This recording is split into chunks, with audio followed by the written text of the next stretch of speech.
আসসালামু আলাইকুম দর্শক, আগেই বলেছিলাম যে চীন, পাকিস্তান এবং বাংলাদেশ যত ঘনিষ্ঠ হবে ভারত তত বেশি উদ্বিগ্ন হবে এবং ভারত কোনোভাবেই চায় না যে চীন, পাকিস্তান এবং বাংলাদেশ এক হোক। এটা তাদের এখনকার দুশ্চিন্তা এবং এই দুশ্চিন্তার কারণে ভারত ক্রমাগতভাবে বাংলাদেশকে নানাভাবে বেকায়দে ফেলেছে। ভারত এখন বাংলাদেশিদের জন্য অবরুদ্ধ, কোনো ভিসা তারা ইস্যু করে না। আপনি পৃথিবীর সমস্ত দেশে যেতে পারবেন, কিন্তু ভারতে যেতে পারবেন না। এর মূল কারণ হচ্ছে ওই যে 5ই আগস্ট শেখ হাসিনার পতন ঘটেনি। 5ই আগস্ট ভারতেরও পরাজয় ঘটেছে, বাংলাদেশ তার হাত থেকে ছুটে গেছে। ছুটে যাবার পর এখন বাংলাদেশেরও বন্ধু দরকার, আঞ্চলিক মিত্র দরকার। সেই মিত্র কারা হবে? সেই মিত্রের মধ্যে অন্যতম হচ্ছে চীন, অন্যতম আরেকটি দেশ হচ্ছে পাকিস্তান, যা কিনা ভারতের চিরশত্রু। এখন বাংলাদেশে ছাড়া করার কিছু নেই। বাংলাদেশে মানবতা বিরোধী যত রকম কর্মকাণ্ড, গণতন্ত্র বিরোধী যত রকম কর্মকাণ্ড, ভোটবিহীন নির্বাচন, 15 বছরের স্বৈরশাসনকে ভারত তার নিজের নিরাপত্তার স্বার্থে, নিজের আঞ্চলিক এবং বাণিজ্যিক স্বার্থে টিকিয়ে রেখেছে। এখন বাংলাদেশ নিয়ে খেলেছে, সেই খেলাধুলা তো আর বাংলাদেশের মানুষ গ্রহণ করেনি। জোর করে বন্দুকের জোরে শেখ হাসিনা টিকেছিল, তার জন্যই বাংলাদেশ বাধ্য হয়েছে ভারতের কাছে নতি স্বীকার করে চলতে। এবং শেখ হাসিনা তার ক্ষমতার স্বার্থে যেভাবে ব্যবহার করা দরকার সেইভাবে বাংলাদেশকে দরকার নেই, তার বাংলাদেশের জনগণকে দরকার নেই।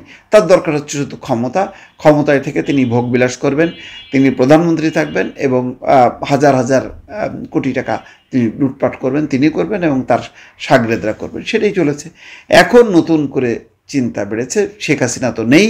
এখন বাংলাদেশ একবার চীনের দিকে ছুটছে, একবার পাকিস্তানের দিকে ছুটছে, জোট করার ঘোষণা দিচ্ছে, আর ভারতের মধ্যে টেনশন বাড়ছে। সেই অবস্থাটা খোলাখুলিভাবেই আজকে স্বীকার করেছেন ভারতের প্রতিরক্ষা সর্বাধিনায়ক জেনারেল অনিল চৌহান। তিনি বলছেন যে চীন, পাকিস্তান এবং বাংলাদেশ নিজেদের স্বার্থে একে অন্যের প্রতি ঝুঁকছে। এই ঘনিষ্ঠতা ভারতের নিরাপত্তা এবং স্থিতিশীলতার উপর মারাত্মক প্রভাব ফেলতে পারে। না পারে মানে কি, অলরেডি তার প্রতিক্রিয়া তো সীমান্ত অঞ্চলে দেখা যাচ্ছে। বাণিজ্য পণ্য যেই প্রবেশ করতো সেই প্রবেশ স্থলপথটাকে আটকে দিয়েছে। অনেকগুলো পণ্য রপ্তানি নিষিদ্ধ করেছে বাংলাদেশে ভারত। মঙ্গলবার ভারতের চিন্তক প্রতিষ্ঠান অবজারভার রিসার্চ ফাউন্ডেশন আয়োজিত এক অনুষ্ঠানে অনিল চৌহান এই কথাগুলো বলেন। জেনারেল চৌহান বলছেন, ভারত মহাসাগরীয় অঞ্চলের দেশগুলোর অর্থনৈতিক সংকট বহিরাগত শক্তিদের প্রভাব বিস্তারের সুযোগ করে দিচ্ছে। ঋণ কূটনীতির সাহায্যে প্রভাব বিস্তারের মধ্য দিয়ে তারা ভারতের জন্য বিপজ্জনক হয়ে উঠছে। পাশাপাশি ঘন ঘন সরকার পরিবর্তন এবং সেই সঙ্গে তাদের আদর্শচ্যুতি ভারতের জন্য চ্যালেঞ্জ হয়ে দাঁড়িয়েছে। জেনারেল চৌহান বলেন, এই প্রবণতা ভারতের জন্য একটা বড় সমস্যা। সম্প্রতি চীনের কর্মকর্তারা সেদেশে পাকিস্তান এবং বাংলাদেশের কর্মকর্তাদের সঙ্গে এক সম্মেলনে মিলিত হয়েছিলেন। 3টি দেশই নিজেদের স্বার্থে একে অন্যের কাছাকাছি আসছে। এই নৈকট্য ভারতের স্থিতিশীলতা এবং নিরাপত্তার উপর প্রভাব ফেলতে পারে বলে তার ধারণা। তো এই পরিস্থিতির জন্য দায়ী তো ভারত।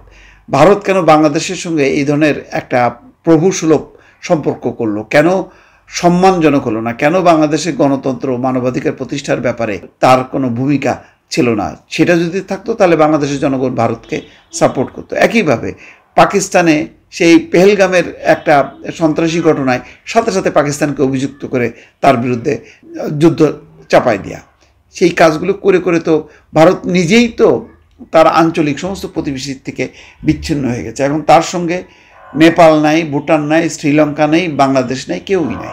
ভালো থাকবেন। আল্লাহ হাফেজ।